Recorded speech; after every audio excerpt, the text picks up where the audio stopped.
Hello, my dear YouTube family, and welcome back to my YouTube channel. My name is Varun Bajpayee and I am your mathematics mentor. और आज है हमारा competency based question series का ये part 13, जहां पे हम discuss कर रहे हैं कुछ ऐसे इंपॉर्टेंट क्वेश्चंस जो आपके एग्जाम पॉइंट ऑफ व्यू से बहुत ही ज्यादा इंपॉर्टेंट होने वाले हैं। ठीक है, तो आज बेसिकली जो हम लोगों ने क्वेश्चन लिया है ये है चैप्टर क्वाड्रेटिक इक्वेशन से। ठीक है, तो आज सबसे पहले देखो, ये क्वाड्रेटिक इक्वेशन में क्या है ना कि बहुत ज्यादा कॉन्सेप्ट नहीं है। ठीक है, बेसिकली हमारे पास क्वाड्रेटिक इक्वेशन को सॉल्व करने के दो अप्रोचेस हैं।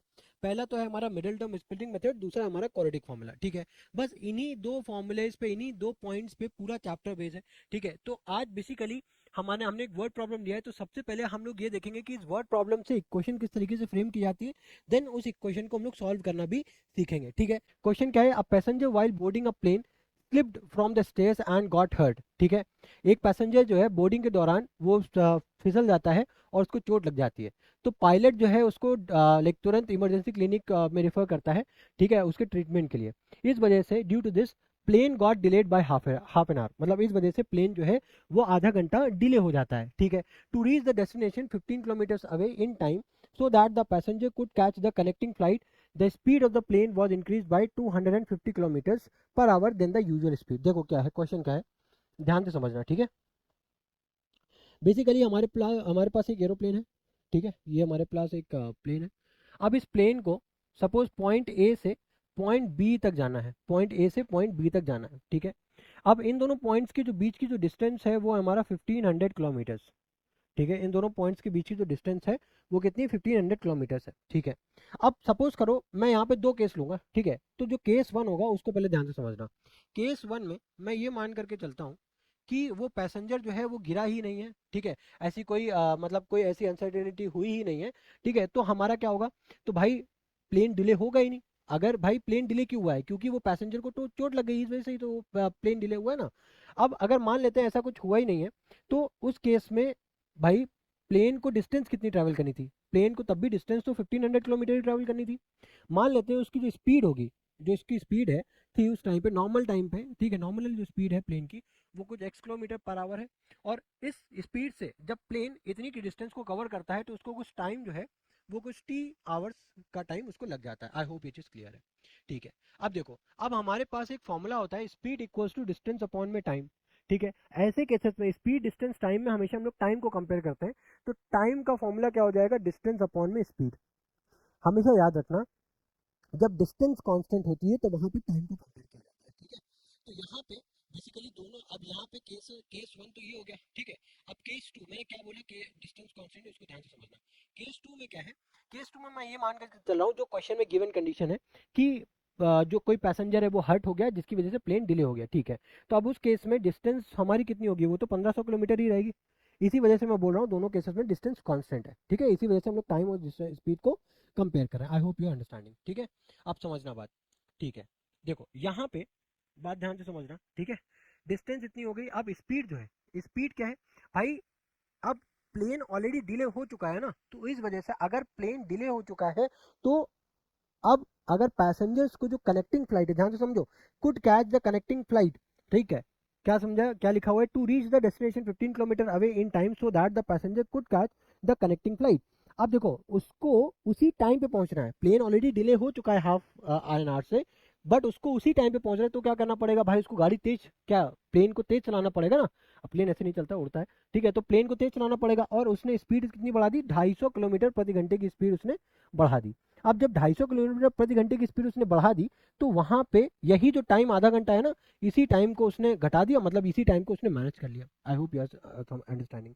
ठीक है, तो आप इस तरीके से समझ सकते हो। अब यहाँ पे time equal to distance upon speed है, तो यहाँ पे टाइम निकालोगे तो डिस्टेंस हमारी कितनी है 1500, अपॉन में स्पीड कितनी है x। ये हो गई क्वेश्चन नंबर 1। ठीक है, अब यहाँ से अगर आप क्वेश्चन नंबर 2 को निकालोगे, टाइम क्या है t-1/2, और जो हमारी डिस्टेंस है वो कितनी है 1500 बटे में x प्लस 250।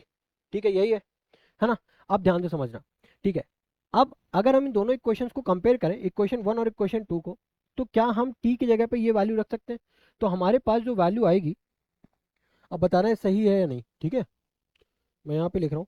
ठीक है, अब यहाँ पे जो मैं वैल्यू लिख रहा हूँ वो क्या है हमारे पास, 1500 माइनस 1500 बटे में x, यहाँ पे लिख दिया मैंने 1500 बटे में x माइनस ऑफ 1/2 बराबर में 1500 बटे में एक्स प्लस 250। ठीक है, अब देखो अगर 1/2 को उस तरफ लेकर के जाओगे तो यहाँ से क्या हो जाएगा 1500 बटे में एक्स माइनस ऑफ 1500 बटे में एक्स प्लस 250 बराबर में 1/2। अब आप इसको इस तरीके से भी समझ सकते थे कि केस 1 और केस 2 के बीच में जो टाइम का डिफरेंस है वो हाफ एन आवर का है, तो यहाँ से हम लोगों ने डिफरेंस को 1/2 के बराबर इक्वेट कर दिया। आप इस तरीके से भी समझ सकते हो।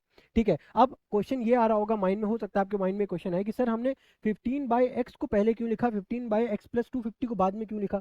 ठीक है, तो भाई इस वजह से लिखा है क्योंकि आपको पता है, देखो यहाँ पे दूसरे सेकंड टर्म जो है उसमें डिनोमिनेटर में क्वांटिटी ऐड हो रही है। अब हमें पता है किसी भी फ्रैक्शनल वैल्यू में, किसी फ्रैक्शनल टर्म में अगर डिनोमिनेटर में कोई चीज ऐड होती है, यानी कि डिनोमिनेटर अगर बढ़ता है तो ओवरऑल वैल्यू घटती है ना। तो इसी वजह से, और हम जब डिफरेंस लेते हैं तो भाई पॉजिटिव आ रही है ना, यानी कि पॉजिटिव माइनस, भाई बड़े से छोटा घटाया होगा तभी तो पॉजिटिव मिला है ना, समझ रहे हो। तो इस वजह से हमने 1500/x में से 1500 अपॉन x प्लस 250 हमने सब्ट्रैक्ट किया। I hope you are understanding. अब देखो इसी क्वेश्चन को अब अगर हम फर्दर सॉल्व करें, ठीक है, तो वो क्या हो जाएगा, इसी क्वेश्चन को अगर हम लोग सॉल्व करें, ठीक है, वो क्या हो जाएगा 1500 बटे में x माइनस 1500 अपॉन में x प्लस 250 बराबर में 1/2। अब यहाँ से जब आप एलसीएम लोगे तो ये क्या हो जाएगा x प्लस 250, और यहाँ पे क्या आ जाएगा x plus 250 minus of x बराबर में ये क्या हो जाएगा इधर 3000। ठीक है, अब ये x से x हो गया इधर कैंसिल। ठीक है, 3000 को इधर मल्टीप्लाई हो जाएगा 3000 इंटू ये कितना हो जाएगा 7,50,000। ठीक है, 7,50,000 बराबर में ये क्या हो जाएगा इधर x के प्लस 250 ऑफ x। ठीक है, अब इसको फर्दर सॉल्व करोगे तो ये हो जाएगा x square plus 250x minus of 7,50,000। ठीक है, आई hope you understanding this thing. ठीक है, अब अगर ये पॉइंट समझ में आ गया है तो अब इसमें कॉमन नहीं लगाते। ठीक है, 7,50,000 बराबर में 0। अब हमें देखो क्या करना है, अब अगर हम इसको मिडिल टर्म स्प्लिटिंग मेथड से सॉल्व करें तो हम क्या करते हैं, जो कांस्टेंट टर्म है और जो लीडिंग कोफिशिएंट का जो लीडिंग टर्म का जो कोफिशिएंट है उसको एक दूसरे से मल्टीप्लाई करते हैं, तो यहाँ पे आ रहा है 7,50,000। ठीक है, तो अब इसको ब्रेक इस तरीके से करना है कि हमारे पास कितना आ जाए 250 आ जाए, माइनस करने पे किस क्या आ जाए 250 आ जाए। तो अगर हम, हाँ ठीक है ना, अगर देखो यहाँ से 1000 में से 750 को सब्ट्रैक्ट करते हो तो कितना आ जाएगा 250, और 1000 और 750 को मल्टीप्लाई करोगे तो इतना आ रहा है। ठीक है, इजी तो है। ठीक है, तो क्या हो जाएगा एक्स स्क्वायर प्लस ऑफ, यहाँ पे क्या हो जाएगा हमारे पास 1000x माइनस ऑफ क्या हो जाएगा 750x माइनस ऑफ 7,50,000 बराबर में 0। यहाँ से आप x को कॉमन करोगे तो क्या बचेगा, x को कॉमन करोगे तो क्या बचेगा x प्लस 1000। ठीक है, और माइनस कॉमन किया आपने तो क्या बचा 750। ठीक है, और यहाँ पे क्या बचा x माइनस 1000। ठीक है, प्लस हो जाएगा ना, प्लस में। अब देखो क्या बचा आपके पास, एक तो आ गया x प्लस 1000, ठीक है, और एक क्या आ गया x माइनस 750।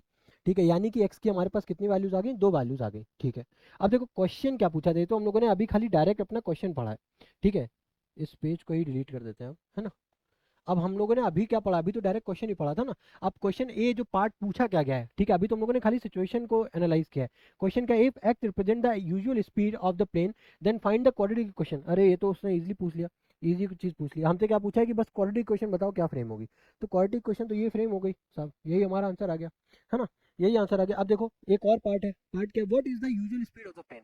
यूजुअल स्पीड यानी कि एक्स की वैल्यू जो हम लोगों ने निकाली, एक्स की वैल्यू अभी हम लोगों ने क्या निकाली, एक्स की दो वैल्यूज आई है, एक तो आई है माइनस ऑफ 1000, एक आई है 750, यही आई है दो वैल्यू। देखो भाई x प्लस 1000 है ना, जीरो से कंपेयर करोगे तो माइनस 1000 हो जाएगा, ये माइनस 750 तो प्लस 750 हो जाएगा, तो स्पीड नेगेटिव तो होगी नहीं, यानी कि x की वैल्यू कितनी आ गई 750 आ गई। उसी तरीके से आप पूछा है find the increase speed of the plane. Increase speed क्या थी हमारी, इंक्रीज स्पीड थी x प्लस 250। ठीक है, अब यहाँ पे x की वैल्यू क्या है हमारे पास 750, ठीक है, प्लस ऑफ 250, यानी कि क्या हो जाएगा वो 1000 हो जाएगा। ठीक है, 1000 किलोमीटर पर आवर, यहाँ पे भी क्या हो जाएगा किलोमीटर पर आवर। ये चीज ध्यान से समझना। आई होप ये क्वेश्चन आपको अच्छे से समझ में आया होगा। ठीक है, तो अगर इस क्वेश्चन में आपको कोई भी डाउट है, किसी भी पॉइंट पे कोई भी स्टेप अगर आपको समझ में नहीं आया तो please do comments in the comment section. ठीक है, आप अपने सारे डाउट्स को आप कमेंट सेक्शन में मेंशन किया करो। ठीक है, अगर नहीं समझ में आ रहा है तो आप कमेंट सेक्शन में मेंशन किया करो, ताकि मुझे समझ में आए कि आपको किस पॉइंट पे क्या प्रॉब्लम हो रही है, या फिर अगर आपको इसके अलावा भी कोई प्रॉब्लम है तो भी आप कमेंट सेक्शन में मेंशन करो। ठीक है, तो इसी के साथ मिलते हैं आपके साथ नेक्स्ट वीडियो में। Till then goodbye, thank you.